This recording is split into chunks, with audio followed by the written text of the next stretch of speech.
सुदामा जी को दरिद्रता का योग था। ऐसी दरिद्रता कई कई दिन तक भिक्षा नहीं मिलती थी। ये जितने भी चरित्र हमारे लिए उदाहरण है। मांगने जाते थे तो मांगने से भी नहीं मिलता था कई कई दिन।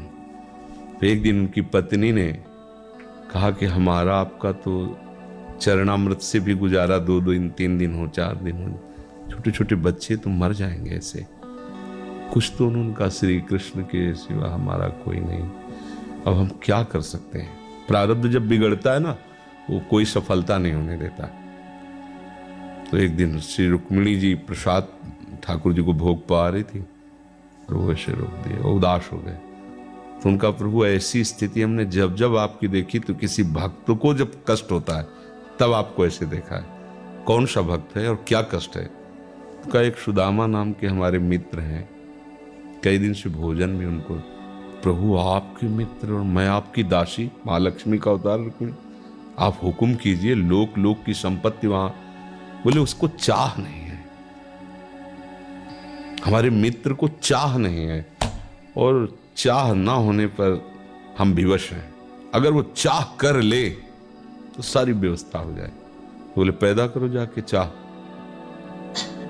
बोले उनके हृदय में तो नहीं पैदा कर सकते, हम भी, क्योंकि जिस हृदय में भगवान का आश्रय और निरंतर चिंतन है वहां माया की चाह नहीं होती। बोले उनकी पत्नी के हृदय में, बोले प्रयास करते हैं जाके। भगवान संत वेश में गए, भिक्षाम दे निकली। अतिथि का सत्कार करना गृहस्थ का धर्म होता है। हाथ जोड़ा और कहा हम असमर्थ हैं, आपको भिक्षा नहीं दे सकते। क्यों? बोले हम अपवित्र हैं, हमारे ऊपर सूतक लगा हुआ है। किस बात का सूतक? हमने एक पुत्र जन्मा है। तो ठीक है, हम 10-12 दिन बाद आ जाएंगे। बोले नहीं, आजीवन अपवित्र रहेंगे। वैसा कौन सा? बोले दरिद्रता रूपी। विद्वान की पत्नी है तो ऐसे उनका दरिद्रता रूपी पुत्र का जन्म, अर्थात सीधे कि मैं नहीं दे सकती या देने योग्य नहीं, ऐसा न कहे। उनका मैं अपवित्र हूं। उनका दरिद्र कैसे हो सकती हो? जिनके पति के मित्र द्वारिकाधीश भगवान श्री कृष्ण है, वो दरिद्र कैसे हो सकता है? एक बार कहो ना अपने पति से। चले गए। जो सुदामा जी आए तो उन्होंने कहा कि देखो आज एक अतिथि आए थे, उनको मैं कुछ नहीं दे पाए, मुझे बहुत कष्ट है कि मेरे पुत्र और आए हुए अतिथि का भी हम स्वागत नहीं कर सकती, उनका भरण को आपके मित्र द्वारिकाधीश प्रभु श्री कृष्ण। सुदामा जी ने कहा, बोले चले जाओ ना, वो कुछ न कुछ सहयोग कर देंगे। तो बोले हम ऐसे मित्र नहीं बनाए कि वो हमारा सहयोग करें, कभी नहीं, मर जाऊंगा, पर उनसे ये नहीं कहूंगा कि आप हमारा। बोले मत कहना, दर्शन के लिए तो चले जाओ, वो सुना है इतने उदार हैं कि वो जाने पर ही दे देंगे। सुदामा ने कहा दर्शन के लिए तो जा सकते हैं, बहुत दिन हो गए, ठीक है, पर मित्र के पास जाए तो कुछ लेके जाना चाहिए, मेरे पास तो कुछ नहीं है। पड़ोस में जैसे किसी से मांगने गई तो, अरे समय जब बिगड़ता कोई नहीं होता साथ। एक ने थोड़ी उदारता दिखाई तो चावल पछोरने पर जो आगे कणका होते चावल के, जो प्राय वो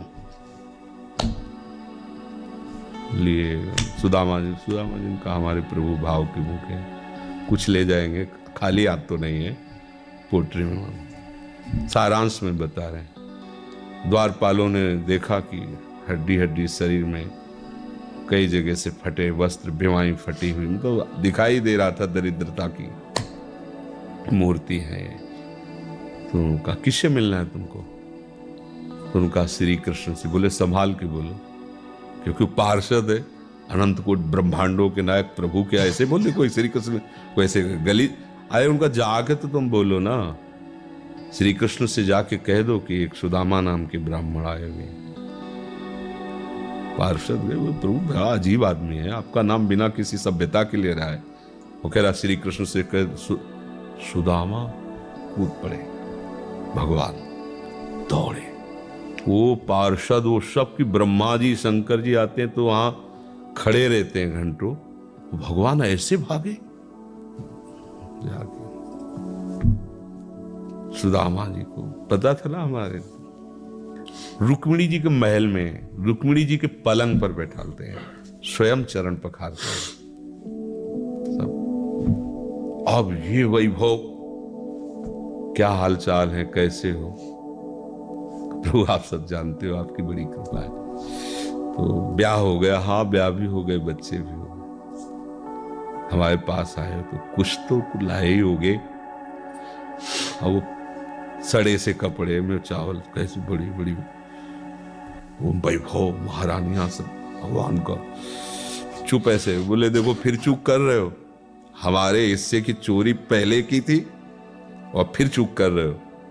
और उन्हें हिम्मत नहीं पड़ रही थी, इतने महामहिम प्रभु को कैसे हो तंदुर। भगवान ने ऐसे छीला, ओहो आज तक मुझे ऐसा स्वाद नहीं मिला। भगवान बड़ाई कर रहे, देखो रुक्मिणी जी की आंखों में आंसू आ गया, वो दृश्य। भगवान पकड़ लिया हाथ, बस प्रभु हम आपकी सिवा नहीं रह सकती हो। भगवान तो सुदामा जी का स्वागत सम्मान, अच्छे कपड़े पहनाए। जब चलने लगे ना तो भगवान की तरफ वो देखते, मतलब कामना नहीं, पर कि देखा पत्नी कह रही थी जाओगे कुछ लोग, कुछ चले प्रभु, हाँ ठीक, इधर से ऐसे चले जाना, हाथ भी खाली। प्रभु ने कहा देखो ये कपड़े जो है ना महंगे हैं, रास्ते में तुम्हें चोर बदमाश, तुम अपनी पोशाक पहने इनको उतार दो।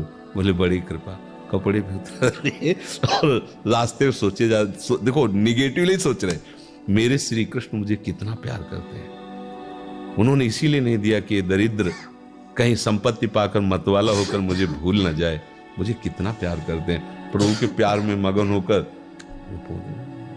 सुदामा पूरी खड़ी जैसे द्वारिका। तो उनको भ्रम हुआ कि मुझे लगता है चलते चलते मैं पुनः द्वारिका आ गया। तो वहां पूछ रहे हैं कि ये किसका है।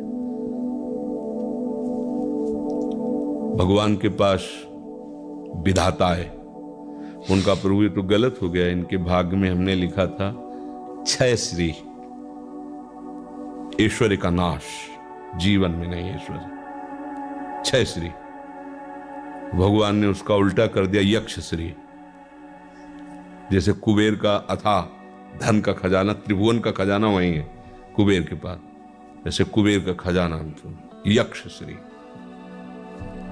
तो कहा प्रभु, तो उनका इन्होंने एक पुण्य किया है, अनंत ब्रह्मांडों के समस्त जीवों को तृप्त कर दिया है। प्रभु खुद को खाने को नहीं तृप्त, बोले मेरे रोम रोम में करोड़ करोड़ ब्रह्मांड वास करते हैं, इनके तंदुलों से मैं तृप्त हो गया। अनंत ब्रह्मांडों का भंडारा हो गया, उसका जो पुण्य होता है लिख दो इनके भाग्य में।